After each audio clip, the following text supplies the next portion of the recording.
बाप्पा मोरया, गणपति बाप्पा मोरया, गणपति बाप्पा मोरया, गणपति बाप्पा मोरया। কথিত আছে গজানন গণেশ বুদ্ধি, সমৃদ্ধি ও সৌভাগ্যের সর্বোত্তম দেবতা।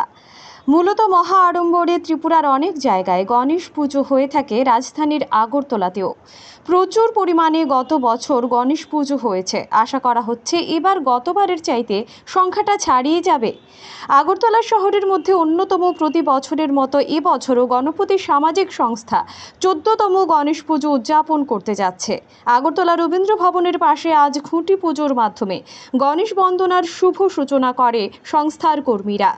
সামাজিক সংস্থার এক কর্মী আমলান মুখার্জি জানান, আগামী 25 আগস্ট থেকে পুজো শুরু চলবে 30 আগস্ট অবধি। এবারের পুজোয় বিশেষ আকর্ষণ থাকছে প্রতিদিন সন্ধ্যায় রাজ্যের খ্যাতনামা শিল্পীদের দিয়ে সাংস্কৃতিক অনুষ্ঠান। এছাড়াও থাকবে দর্শনার্থীদের জন্য প্রসাদ বিতরণ।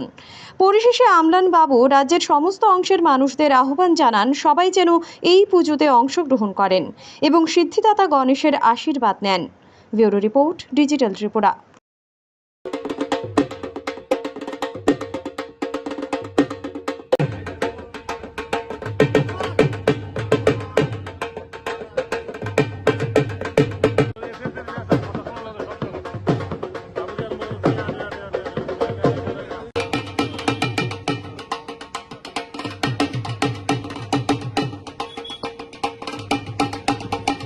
দিয়েছে বিভিন্ন বছরের মতো এবছরও রাজ্যবাসীর কল্যাণে, বিশ্ববাসীর কল্যাণে আমরা রবীন্দ্র ভবন চৌমুহনীতে আমাদের গণেশ বন্দনায় আমরা ভর্তি হয়েছি।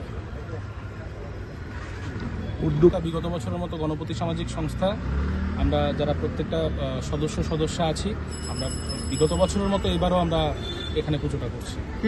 দুস্থদের মধ্যে বস্ত্র বিতরণ থেকে শুরু করে সাধারণ মানুষের বিভিন্ন অনাথ আশ্রমে খাদ্য সামগ্রী বিতরণ থেকে শুরু করে বিভিন্ন সামাজিক কর্মকাণ্ড আমরা বিগত প্রত্যেক বছর চালিয়ে যাই।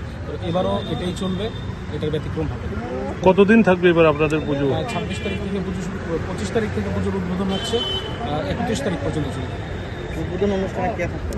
উদ্বোধনী অনুষ্ঠানে রাজ্যের বিভিন্ন মঠ মন্দিরের যিনি সাধু সন্তরা আছেন তাদের করকমলের দ্বারা আমাদের পুজোর উদ্বোধন। বিশেষ কোনো আকর্ষণ থাকছে কি এবার? প্রত্যেক বছরের ন্যায় এবছরও সন্ধ্যা থেকেই বিভিন্ন